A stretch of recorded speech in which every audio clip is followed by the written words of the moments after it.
Oui, oui, oui, oui. Toujours. Le vrai paquet du paquet plus depuis l'Europe de l'Est. C'est important, il faut qu'on en parle. Voilà. Depuis quelque temps, nous voyons les frères burkinabés et leur président Jacques Assé faire du bruit. Oui, aujourd'hui, pour nous attaquer, pour attaquer la Côte d'Ivoire, les Ivoiriens et leur président, oui, on nous parle de coup d'État manigancé par la Côte d'Ivoire, de surcroît leur président. Ça veut dire, comme je l'ai toujours dit, oui, quand un pays, tout réussit, oui, tout est bien, avec un bon président, ça suit toujours la jalousie. Comme jusqu'à présent, les Camerounais sont jaloux des Ivoiriens. C'est pareil pour les Maliens, pareil pour les Burkinabés. Oui, qui ont, oui, en prière, oui, comme sujet de prière, que la Côte d'Ivoire soit déstabilisée. Laissez-moi rire. Oui, jusqu'à aujourd'hui, on a le président burkinabé et son peuple qu'on a toujours aidé. Oui, que la Côte d'Ivoire a toujours aidé avec son président, évidemment. Oui, on a même donné de l'argent, voilà, pour des armes, tout et tout, pour prouver notre amour, notre générosité en tant que frère, oui, en tant que voisin. Aujourd'hui, ces mêmes peuples encore s'attaquent à nous. Oui, s'attaquent à la Côte d'Ivoire, s'attaquent aux Ivoiriens et leur président. Comme quoi, la Côte d'Ivoire prépare un coup d'État pour enlever les Ibrahim Traoré, ce putschiste. Oui, et récemment on a vu même des vidéos. Oui, les Burkinabés s'agitaient. Non, si vous attaquez le Burkina Faso, vous enlevez le président Ibrahim Traoré. Nous, on sera djihadistes, on va vous attaquer. Des crasseux comme ça, noirs. C'est-à-dire que tu vois le gars même qui a fait vidéo, mais tu as l'impression que tu te demandes même si c'est là avec une de moteur de voiture. Oh, oh, je ne peux pas rire. Toujours à nous jalouser. Mais c'est normal, parce que c'est ça. Oui, on parle d'un pays, oui, lorsqu'elle évolue. On parle d'un pays lorsque ce pays est prospère. Puisqu'il y a tout en Côte d'Ivoire. Tu veux le buzz, c'est en Côte d'Ivoire. Tu veux vivre heureux, c'est en Côte d'Ivoire. Beaucoup me disent non, comment si la Côte d'Ivoire, les gens vivent heureux, pourquoi les gens fuient pour aller en Europe? Que voilà récemment, l'immigration, oui, c'est beaucoup de ceux que vous voyez aller à l'immigration. La vie, c'est un choix. La vie, là, c'est un choix. Même en France, là, oui, il y a tout en France. Mais est-ce que les Français ne vont pas aux États-Unis pour immigrer? Ils ne vont pas au Canada pour immigrer? Il y a tout au Canada, il y a tout aux États-Unis. Mais est-ce que les Américains, les Canadiens ne viennent pas en Europe pour immigrer? La vie est faite ainsi. C'est parce que nos frères prennent l'eau parce que le visa n'est pas facile. Voilà, c'est pourquoi ils prennent l'eau. Sinon, chacun est libre d'aller où il veut. Voilà. Donc, bref, je voudrais dire aux Burkinabés, aux Maliens, oui, aux Camerounais, oui, que nous là, que la Côte d'Ivoire, les Ivoiriens et leurs présidents n'ont plus le temps. Voilà. Leur faux coup d'État là, ça c'est entre eux là-bas. Nous là, on a besoin de ce stade là. Alors qu'aujourd'hui, je vous parle là, on ne calcule même pas le Burkina. Les gens ne calculent même pas le Burkina. Ils ne calculent même pas leur président Ibrahim Traoré. On n'aime pas ce temps là. Notre président n'aime pas ce temps là. Voilà actuellement là, ce qui préoccupe, voilà, notre président Alassane Ouattara et les Ivoiriens. De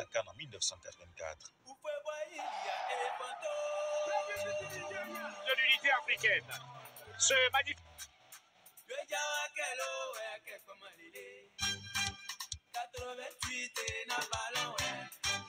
Les stades qui vont accueillir les matchs ont été construits et d'autres rénovés pour l'occasion, afin Suivez très bien aux équipes. les frères burkinabés, La CAN 2023 va se les frères maliens, ville de la Côte d'Ivoire, Abidjan, oui, San Pedro, Korogo et Yamoussoukro. ainsi que voilà les Camerounais Un tour à San Pedro, deuxième puissance qui à longueur de journée prient Dieu au sud-ouest pour nous déstabiliser. capitale du district Mais vous avez échoué dans le nom de 368 Jésus-Christ de Nazareth. Cette belle cité balnéaire est en plein chantier pour accueillir la 34e édition de la Coupe d'Afrique des Nations. Située à 200 mètres du corridor, à l'entrée sud-est de la ville, à proximité de la voie qui mène à Abidjan, est bâti un stade d'une superficie de 22 hectares, d'une capacité de 20 000 places entièrement couvertes et d'un parking de 2 000 places. Le coût, plus de 41 milliards de francs CFA. Ce stade quasiment achevé porte le nom de Laurent Pokou, un grand footballeur ivoirien appelé aussi l'homme d'Asmara, qui a marqué tous les Ivoiriens par son énorme talent. Ce stade est un véritable joyau qui fait la fierté des populations de San Pedro. À l'intérieur du stade, tout est en place. Au niveau de la pelouse, un véritable travail professionnel a été fait. Des gazons naturels couvrent toute la surface du jeu avec un arrosoir automatique. Ces gazons naturels sont prêts à nous offrir un football sensationnel. Belle pelouse naturelle, place à une tribune moderne avec des sièges marqués. Le stade Laurent Pokou remplit les conditions FIFA et c'est un challenge réussi. Après le stade Laurent Pokou, direction la cité Cannes. Ici, tout est achevé. Les 32 villas qui recevront les délégations, les entraîneurs et les joueurs totalement équipés sont de type duplex bâtis sur une superficie de 6 hectares. Chaque villa est bâtie sur 600 mètres carrés et donne fière allure. Alors, immersion dans la villa des joueurs. Une villa avec un confort à nous faire rêver. Salon importé, un bar, des chambres individuelles pour le capitaine et double pour les joueurs, des matelas orthopédiques, des salles d'eau, des caméras. Des moyens ont été dégagés pour offrir une bonne commodité aux délégations. À cela s'ajoutent tous les garages avec des portails automatiques. C'est un signe fort pour montrer qu'en Côte d'Ivoire, tout est pris au sérieux pour réussir cette CAN 2023. Stade Laurent Pokou, cité Cannes, un tour sur les terrains d'entraînement. Belle pelouse avec du gazon naturel. On se croirait sur un terrain en Europe. Rien n'a été négligé. Pour ce grand rendez-vous qui aura lieu à San Pedro, le gouvernement ivoirien a pensé à la voirie. Les travaux de bitumage de la côtière se poursuivent afin de faciliter le déplacement des supporters à San Pedro pour suivre les matchs de la CAN. De San Pedro, rendons-nous dans la ville natale de Félix Houphouët-Boigny, premier président de la République de Côte d'Ivoire, Yamoussoukro, district autonome. Situé au centre du pays à 240 km d'Abidjan.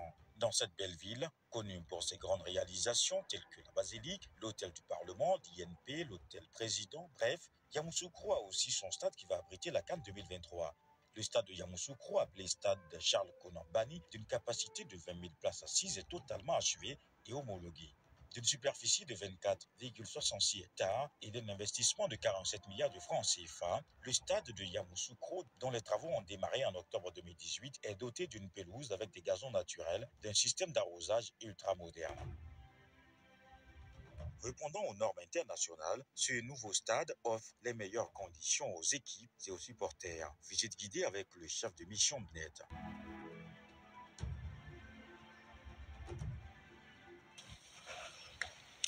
Ici, nous sommes dans la zone mixte, la zone réservée à la sortie des joueurs pour rejoindre leur car après une compétition. C'est aussi la zone où les journalistes peuvent leur arracher quelques mots. Nous sommes dans le hall principal du bâtiment. Derrière moi, nous avons l'accès que les joueurs vont emprunter pour rejoindre la pelouse. À ma gauche, nous avons la salle antidopage. Nous avons l'infirmerie. Nous avons les vestiaires arbitres. Nous avons les officiels de la CAF. À ma droite, nous avons la salle de conférence. Nous avons la salle média.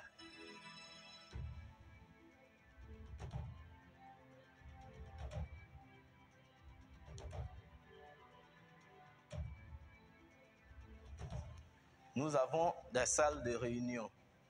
Nous avons la salle des porteurs de ballons. Et nous avons les bureaux de la CAF. Les deux blocs que vous voyez là, ce sont les blocs qui contiennent les vestiaires. 2 vestiaires à droite et 2 vestiaires à gauche.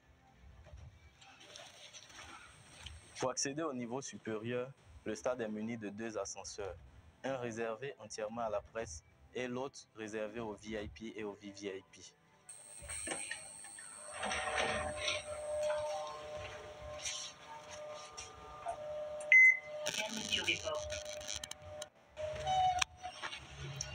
Ici, nous sommes au niveau 1, le niveau réservé entièrement aux VIP et aux VVIP.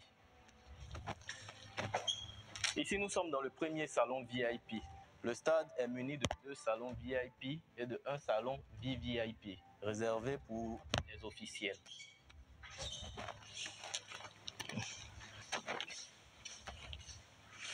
Ici, c'est le salon réservé aux VIP. Ils peuvent accéder au stade par cette porte.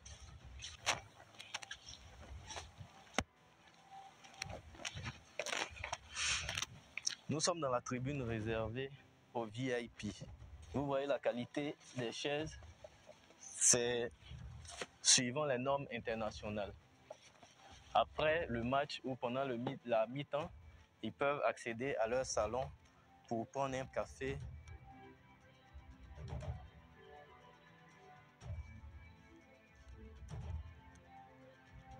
Nous sommes dans le salon réservé aux VVIP. C'est le salon qui est réservé au président lorsqu'ils veulent assister au match ici au stade Charles Konan Banny de Yamoussoukro. Nous avons un salon ici avec des fauteuils